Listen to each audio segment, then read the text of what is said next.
कहानी की शुरुआत में हम सेंटियागो में मौजूद एक जेल को देखते हैं जहां पर हजारों खतरनाक मुजरिम कैद हैं।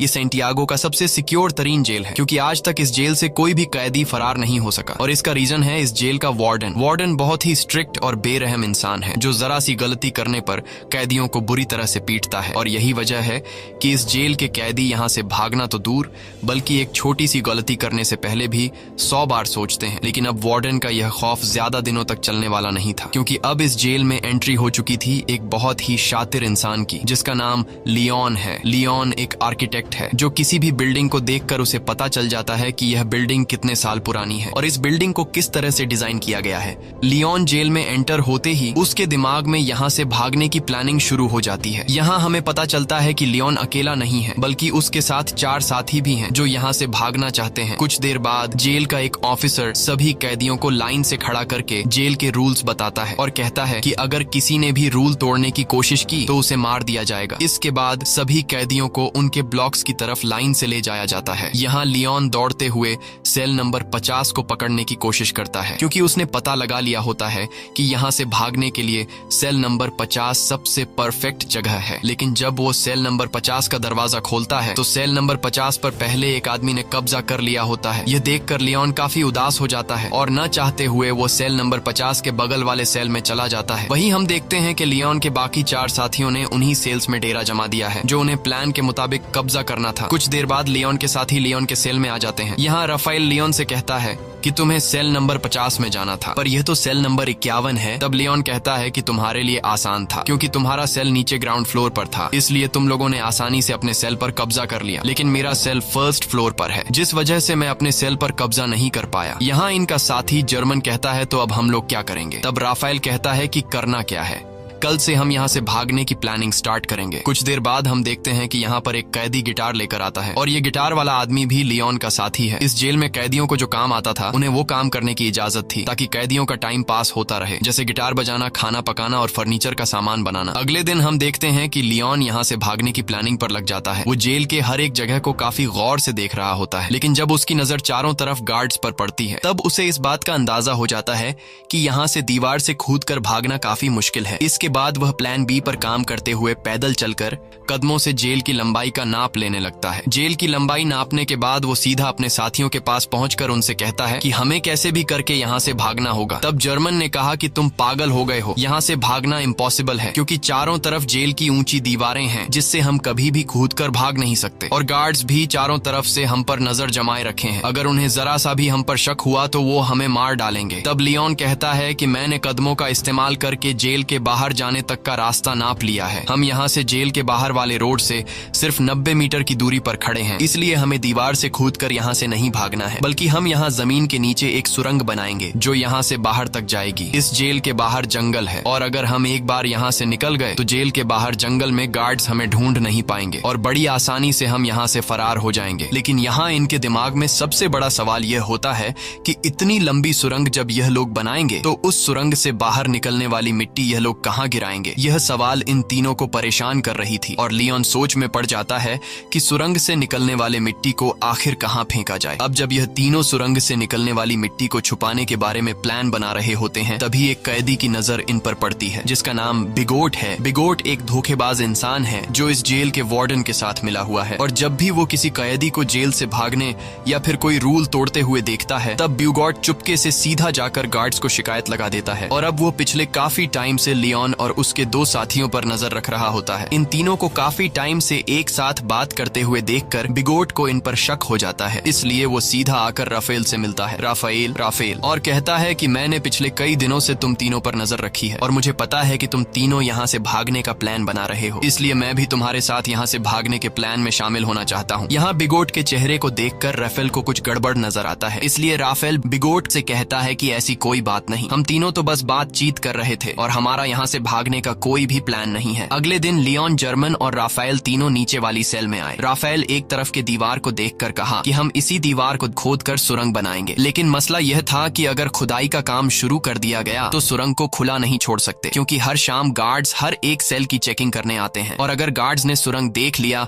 तो हम सब पकड़े जाएंगे। तब लियोन कहता है कि हम इस दीवार के एक हिस्से को तोड़कर सेम उसी तरह का एक फेक ब्लॉक बनाएंगे ताकि शाम को जब भी गार्ड सेल की चेकिंग करने आए तब हम उस फेक ब्लॉक को दीवार में लगाकर सुरंग को छुपा देंगे और गार्ड्स के पकड़े जाने से बच जाएंगे। अब यह सब तो ठीक था, लेकिन सबसे बड़ा सवाल यह था कि सुरंग में से निकलने वाली मिट्टी का ये लोग क्या करेंगे। तब लियोन अपने गिटार वाले दोस्त को सेल में बुलाता है और वो अपने गिटार में से एक बड़ा स्क्रू ड्राइवर निकाल कर लियोन को देता है, जिसके बाद लियोन ऊपर छत में एक चौकोर सुरंग करने लगता है जिससे बाहर काफी शोर हो रहा था। अब शोर से बचने के लिए गिटार वाला आदमी गाना गाकर गिटार बजाने लगता है जिससे किसी को भी सेल के अंदर का शोर सुनाई नहीं देता। और कुछ देर की मेहनत के बाद लियोन छत में सुरंग करने में कामयाब हो जाता है। अब यहाँ लियोन जब उस होल से अपना सर बाहर निकाल कर देखता है तो उसे छत पर एक बड़ा खाली जगह दिखाई देता है, जिसे देखकर लियोन काफी खुश हो जाता है क्योंकि यहाँ पर 80 टन से भी ज्यादा मिट्टी आसानी से रखी जा सकती थी। अब शाम होने वाली थी और जल्द ही गार्ड्स आकर सेल की चेकिंग शुरू करने वाले थे, इसलिए राफेल डर जाता है और कहता है कि हमें जल्दी ही इस होल को बंद करना होगा। तब लियोन ने कहा कि जल्दी से मुझे अंडे ला कर दो। यह सुनकर राफेल गुस्सा हो जाता है और कहता है कि तुम्हें इस वक्त मजाक सूझ रहा है। तब लियोन कहता है कि तुम जल्दी से अंडे ला कर दो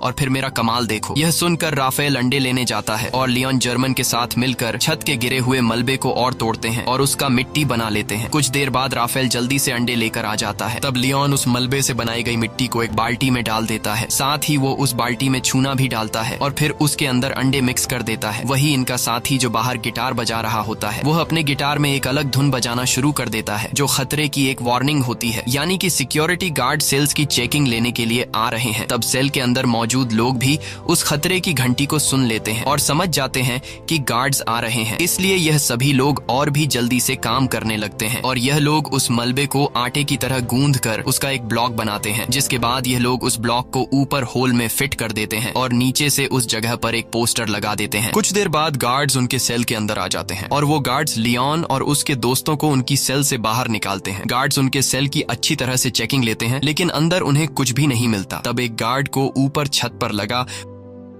वही पोस्टर दिखाई देता है, लेकिन जैसे ही गार्ड उस पोस्टर को उतारने वाला होता है तभी उसे बाहर से उसका ऑफिसर उसे बुला लेता है, जिसे सुनकर वह गार्ड उस पोस्टर को बिना निकाले ही चला जाता है और इस तरह से इन सब की जान बच जाती है। अब यहाँ इन लोगों को इस जेल में 34 दिन हो चुके थे और उन्हें जल्द ही इस जेल से निकलना था, इसलिए लियोन और जर्मन ऊपर छत पर चढ़कर लकड़ी का खोखला बॉक्स बनाते हैं और उस लकड़ी के बॉक्स में ये लोग सफेद सीमेंट भरकर छत पर रख देते हैं। कुछ दिन बाद उनका ब्लॉक तैयार हो जाता है। अब भारी थी सुरंग बनाने की, जिसके बाद ये लोग खुदाई के काम पर शुरू हो जाते हैं। ये लोग दीवार का सबसे नीचे का हिस्सा पहले से बने हुए उस ब्लॉक के अनुसार काटने लगते हैं, लेकिन खुदाई करते वक्त काफी शोर हो रहा था जिसकी आवाज कुछ गार्ड सुन लेते हैं और गार्ड उनके सेल की तरफ बढ़ने लगते हैं। पर गार्ड के पहुंचने से पहले ही उनके गिटार वाला साथी आकर उन्हें बता देता है कि कुछ गार्ड सेल की तरफ आ रहे हैं। ये सुनकर सभी लोग काफी डर जाते हैं क्योंकि उन्होंने दीवार का जो हिस्सा काटा था वह हिस्सा उनके बनाए हुए ब्लॉक से छोटा था, जिसमें वह ब्लॉक फिट नहीं हो सकता था। अब जब उन्हें कोई दूसरा रास्ता नजर नहीं आता तब ये लोग जल्दी से टूटी हुई दीवार के मलबे को इकट्ठा करते हैं और जिस जगह ये लोग सुरंग बना रहे थे वहां ये लोग काफी बारीकी से सामान रखकर उस जगह को छुपाते हैं और अपने अपने काम में लग जाते हैं ताकि गार्ड को उन पर शक न हो। कुछ देर बाद एक गार्ड उनके सेल के अंदर आता है और वह गार्ड इनके सेल के चारों तरफ नजर घुमाकर चेक करता है कि कहीं ये लोग यहाँ से भागने की प्लानिंग तो नहीं कर रहे, पर उसे कुछ भी गड़बड़ नहीं नजर आता, इसलिए वह गार्ड वहां से चला जाता है। गार्ड के जाते ही ये लोग रेडियो का आवाज तेज कर लेते हैं और फिर से खुदाई के काम पर लग जाते हैं। कई घंटों की मेहनत के बाद फाइनली ये लोग ब्लॉक के शेप का एक परफेक्ट हिस्सा काट लेते हैं और सफेद सीमेंट के उस ब्लॉक को वहां पर फिक्स कर देते हैं। अब यहाँ खुदाई से निकले हुए मलबे को ये लोग एक बैग में भर लेते हैं और उस बैग को ऊपर वाले सेल में ले जाते हैं जहाँ उन्होंने पहले से सेल की छत को तोड़कर होल बनाया था और उस होल को उन्होंने अंडे और मलबे को मिक्स करके एक छोटा सा ब्लॉक बनाकर छुपा दिया था। ये लोग उस ब्लॉक को निकालकर उसके ऊपर जो खाली जगह होती है वहां पर ये लोग मिट्टी जमा करना शुरू कर देते हैं। छत पर मिट्टी रखने के बाद ये लोग छत वाले ब्लॉक को वापस लगाकर उसे व्हाइट सीमेंट से कवर कर देते हैं और उसे वापस से फोटो से ढक देते हैं। इसी तरह रोजाना वह गिटार वाला उनका साथी गिटार बजाकर लोगों का ध्यान भटकाता है, साथ ही वह पुलिस पर भी नजर रखता है और लियोन, राफेल और जर्मन नीचे वाली सेल में सुरंग को खोदते हैं और जो मिट्टी सुरंग से निकलती है ये लोग उस मिट्टी को अलग अलग बैग में निकालकर अलग अलग तरीके से ऊपर वाली सेल की छत पर जमा करने लगते हैं। इस तरह से ये लोग पूरे दिन का एक रूटीन बना देते हैं और कई दिनों तक उनकी खुदाई का काम बड़ी चालाकी से चलता रहता है। लेकिन एक कैदी जिसका नाम ऑस्कर है उसे इन लोगों पर शक हो जाता है क्योंकि वह पिछले कई दिनों से इन लोगों को नोट कर रहा था। वह देखता है कि ये लोग हर रोज एक ही पैटर्न को फॉलो करते हुए नीचे के सेल से ऊपर वाले सेल पर जाते हैं। साथ ही ये लोग हमेशा हाथ में बैग या फिर बाल्टी लेकर ऊपर जाते हैं। ये सब देखकर ऑस्कर को उन पर शक हो जाता है, लेकिन वह किसी से भी कुछ नहीं कहता, बस चुपचाप उन पर नजर रखता है। अब यहाँ इन लोगों को इस जेल में 70 दिन बीत चुके थे और लियोन जब सुरंग को नापता है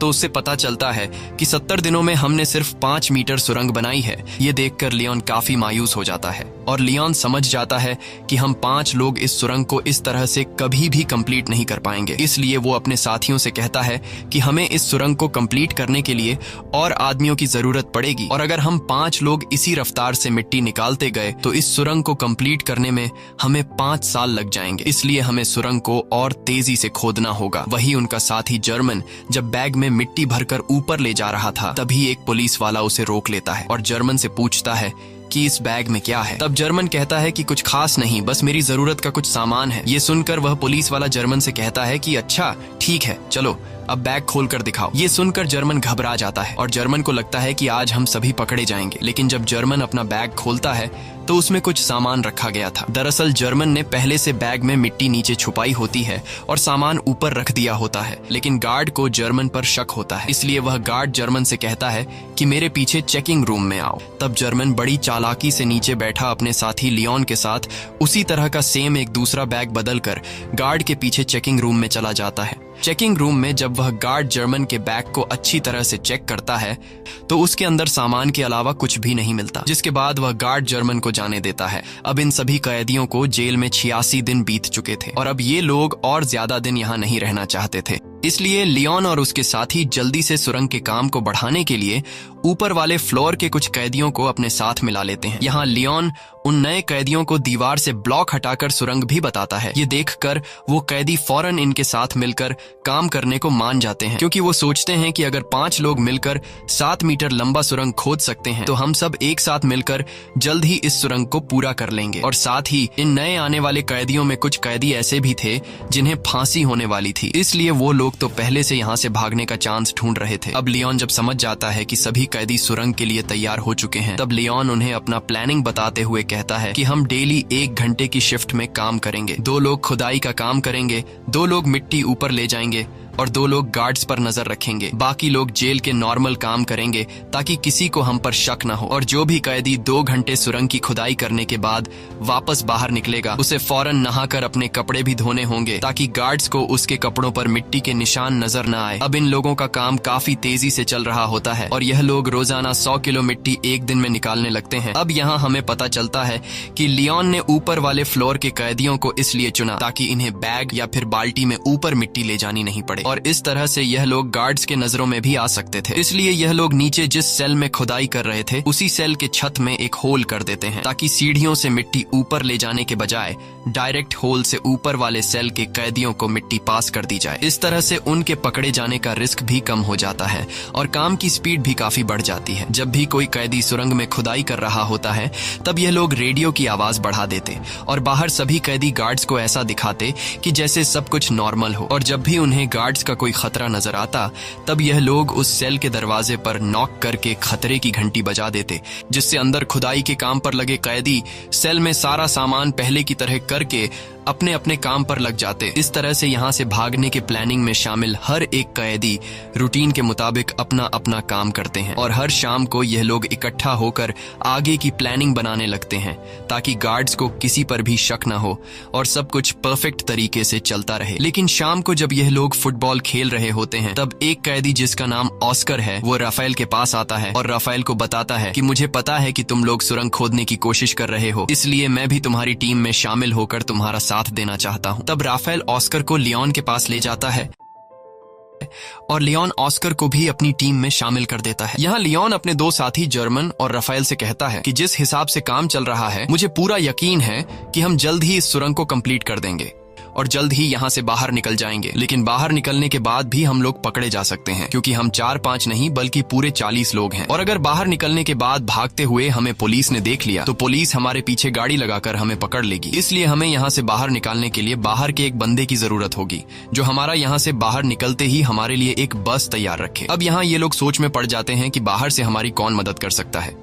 तब लियोन कहता है, राफेल, तुम्हारी वाइफ पॉलिना हमारी बाहर से मदद कर सकती है और हम लोग उस पर विश्वास भी कर सकते हैं, इसलिए तुम्हें अपनी वाइफ से मदद मांगनी होगी। अब यहाँ रहते हुए सभी कैदियों को 182 दिन बीत जाते हैं और आज सभी कैदियों से उनके घर वाले मिलने आए होते हैं। यहाँ पर राफेल की वाइफ भी आई होती है। तब राफेल अपनी वाइफ पॉलिना को उनके पूरे प्लान के बारे में बताता है और कहता है, हमें तुम्हारी बाहर से मदद चाहिए होगी, इसलिए बाहर तुम्हें कुछ लोगों के साथ जुड़कर हमारे लिए एक बस का इंतजाम करना होगा। पॉलिना मान जाती है और वो वहां से चली जाती है। अब जेल में सुरंग खोदते हुए इन कैदियों को 205 दिन बीत चुके थे और इन लोगों ने सुरंग को भी काफी लंबा कर दिया था। लेकिन एक दिन इनका साथी जो गिटार बजाया करता था, वो जब सुरंग के अंदर खुदाई के काम पर लगा होता है, तभी वहां पर सेल की चेकिंग के लिए गार्ड्स आ जाते हैं। यह देखकर बाहर खड़ा राफेल और लियोन काफी ज्यादा घबरा जाते हैं, क्योंकि पिछले कई दिनों से रात में सेल की चेकिंग होती थी, लेकिन आज गार्ड्स दोपहर में सेल की चेकिंग करने आए हैं, जैसे उन्हें शक हो गया हो कि जेल में कोई सुरंग खोदने की कोशिश कर रहा है। और गार्ड्स को देखकर लियोन दौड़ते हुए अंदर जाकर सभी को वार्न कर देता है और कहता है कि जो भी सामान यहाँ वहाँ बिखरा पड़ा है उन्हें जल्दी से छुपा दो। ये सुनकर जो लोग काम पर लगे हुए होते हैं वो सभी सुरंग का काम छोड़कर अपने अपने काम पर लग जाते हैं। यहाँ इस गिटार वाले के साथ जो दूसरा साथी सुरंग में गया होता है वो भी बाहर आने लगता है, लेकिन गिटार वाला अंदर फंस जाता है, क्योंकि वो सुरंग के बिल्कुल एंड में काम कर रहा था। लेकिन जैसे तैसे करके वो भी बाहर निकलने की कोशिश करता है, पर वो जान चुका था कि मेरे निकलने से पहले गार्ड सुरंग तक पहुंच चुके होंगे। अब यहाँ सभी लोग डरे होते हैं और उन्हें लगता है कि आज हम सभी पकड़े जाएंगे। लेकिन यहाँ राफेल समझदारी से काम लेते हुए सभी कैदियों को इकट्ठा करके गार्ड्स के सामने आकर खड़ा हो जाता है और गार्ड्स को आगे बढ़ने से रोक देता है। ये देखकर पुलिस ऑफिसर को गुस्सा आ जाता है और पुलिस कैदियों पर हमला कर देती है। यहाँ कैदी भी पुलिस का मुकाबला करते हैं और पुलिस को रोकने की कोशिश करते हैं, ताकि इनका साथी जो सुरंग में फंसा हुआ है वह बाहर आ सके। वहीं हम देखते हैं कि इनका वह गिटार वाला साथी अब सुरंग से बाहर आ चुका है। वह जल्दी से उस सीमेंट के ब्लॉक को सुरंग में फिट कर देता है और जब वह सेल का दरवाजा खोलकर देखता है तो बाहर कोई भी नहीं होता। दरअसल गार्ड्स पर हमला करने के जुर्म में सभी कैदियों के कपड़े निकालकर बाहर धूप में खड़ा कर दिया गया होता है। कुछ देर बाद वहाँ पर जेल का वार्डन आता है। वार्डन कहता है कि इन सभी को बिना कपड़ों के सूरज के ढलने तक यहीं पर खड़ा रखो और एक दिन के लिए इनका खाना बंद कर दो। दूसरी तरफ राफेल की वाइफ पॉलिना एक चर्च में जाकर लियोन के पिता से मिलती है। लियोन के पिता एक पादरी थे। यहाँ लियोन का एक पुराना दोस्त भी आता है। तब राफेल की वाइफ पॉलिना लियोन के फादर और उसके दोस्त को लियोन का पूरा प्लान समझा देती है और कहती है कि हमें उन्हें बचाने के लिए एक बस का इंतजाम करना होगा। तब लियोन का दोस्त भी इनकी मदद करने के लिए तैयार हो जाता है और कहता है कि बस का इंतजाम मैं कर लूंगा। वहीं दूसरी तरफ जेल में राफेल से उसकी वकील मिलने आती है। यहाँ जेल का वार्डन राफेल को सिगरेट देने लगता है, पर राफेल सिगरेट लेने से इनकार कर देता है। लेकिन राफेल वार्डन के सिगरेट के डिब्बे को पहचान लेता है कि वार्डन कौन से ब्रांड का सिगरेट पीता है। अब यहाँ इन लोगों को इस जेल में रहते हुए 1 साल से भी ज्यादा टाइम बीत चुका था और इन लोगों ने सुरंग को भी काफी लंबा कर दिया था। दिन रात मेहनत के बाद अब सुरंग भी जल्द कंप्लीट होने वाला था। लेकिन एक दिन सुरंग में इनका एक साथी जब काम कर रहा होता है तभी अचानक वह बेहोश हो जाता है, क्योंकि इतनी गहराई में ऑक्सीजन की कमी होती है। अच्छी बात यह थी कि राफेल उसके पीछे होता है और राफेल जैसे तैसे करके उस आदमी को बाहर निकाल देता है। शाम को ये लोग मीटिंग करते हैं कि अब सुरंग काफी लंबा हो चुका है, जहाँ अंदर ऑक्सीजन ना होने की वजह से सांस लेने में तकलीफ होती है, इसलिए हमें कुछ करना होगा। यहाँ पर एक आदमी होता है जो जेल में काम करता है। उसके पास एक मशीन होती है जिससे ये लोग पंखा लगाकर सुरंग के एंड तक ऑक्सीजन पहुंचा सकते हैं। राफेल उस आदमी से कहता है कि अगर तुम हमें ये मोटर दोगे तो हम तुम्हें अपने साथ शामिल कर लेंगे। वह कैदी मान जाता है और फिर ये लोग उस मोटर में एक पंखा लगाकर प्लास्टिक के पाइप के जरिए सुरंग के एंड तक ऑक्सीजन पहुंचाने में कामयाब हो जाते हैं और अब सुरंग के एंड में काम करने वाले लोगों को सांस लेने में तकलीफ नहीं होती। इस तरह से इनका काम फिर से जारी हो जाता है। लेकिन अब जेल के वार्डन को कैदियों पर शक होने लगता है, इसलिए जेल का वार्डन अपने पास एक कैदी को बुलाता है जिसका नाम बिगोट है। वार्डन बिगोट को सिगरेट का पैकेट देता है और उससे कहता है कि मुझे जेल में कुछ न कुछ गड़बड़ नजर आ रहा है, इसलिए तुम्हें कैदियों पर नजर रखनी होगी कि वो क्या करने की कोशिश कर रहे हैं। और बिगोट मान जाता है। दरअसल बिगोट को अभी तक पता नहीं होता कि जेल में कैदी सुरंग खोदने की कोशिश कर रहे हैं। अब यहाँ इन लोगों को सुरंग खोदते हुए इस जेल में 514 दिन बीत जाते हैं और उन्होंने अब जेल के बाहर तक सुरंग खोद दी होती है। अब जहां तक उन्होंने सुरंग खोदी होती है वहां पर राफेल नीचे से एक छोटा सा सुरंग करके ऊपर एक लाल कलर का लिक्विड गिरा देता है ताकि बाहर राफेल की वाइफ और लियोन के साथी को पता चल जाए कि सुरंग यहाँ तक खोदी जा चुकी है। वही बिगोट को राफेल और उसके साथी लियोन पर शक तो होता है, पर उसे पूरा यकीन नहीं होता कि ये लोग सच में सुरंग खोद रहे हैं। इसलिए बिगोट अपने शक को यकीन में बदलने के लिए राफेल के पास आकर उसे कहता है कि अगर तुम लोग यहाँ से भागने की प्लानिंग कर रहे हो तो प्लीज मुझे भी अपने साथ शामिल कर लो। मैं यहाँ थक चुका हूँ, बाहर मेरी वाइफ और मेरी बेटी मेरा इंतजार कर रही है। ये सुनकर राफेल को बिगोट पर तरस आ जाता है, इसलिए राफेल बिगोट को सुरंग के बारे में बताने ही वाला होता है कि तभी राफेल बिगोट के हाथ में सिगरेट का पैकेट देख लेता है और यह वही पैकेट होता है जो कुछ दिन पहले राफेल ने वार्डन के पास देखा था। इसलिए राफेल समझ जाता है कि बिगोट वार्डन के साथ मिला हुआ है। ये सब समझते ही राफेल बिगोट को कुछ भी नहीं बताता। दूसरी तरफ लियोन का बाहर जो पुराना दोस्त होता है वो अपने कुत्ते को साथ लेकर रनिंग के बहाने जेल के करीब आता है और उस लाल कलर के लिक्विड को देख लेता है। अगले दिन लियोन का पिता लियोन को जेल में आकर बताता है कि तुम लोगों ने बाहर जो रेड कलर का लिक्विड गिराया था वो हमने देख लिया है। तुम लोग जेल के बाउंड्री के बाहर तो आ चुके हो, पर अभी भी तुम लोग सही जगह पर नहीं पहुंचे, इसलिए तुम लोगों को अभी भी 40 फीट और भी सुरंग खोदना होगा। इसके बाद यह लोग फिर से सुरंग को और लंबा करने लगते हैं और अब बस कुछ ही दिन के खुदाई के बाद इनका सुरंग कंप्लीट होने वाला था। लेकिन अब इन लोगों के साथ जो कुछ होने वाला था उसके बारे में उन्होंने बिल्कुल भी सोचा नहीं था। एक दिन जब इनका एक साथी सुरंग की खुदाई के काम पर लगा होता है तभी अचानक एक बहुत ही बड़ा भूकंप आता है जिससे जेल की दीवारें हिलने लगती हैं।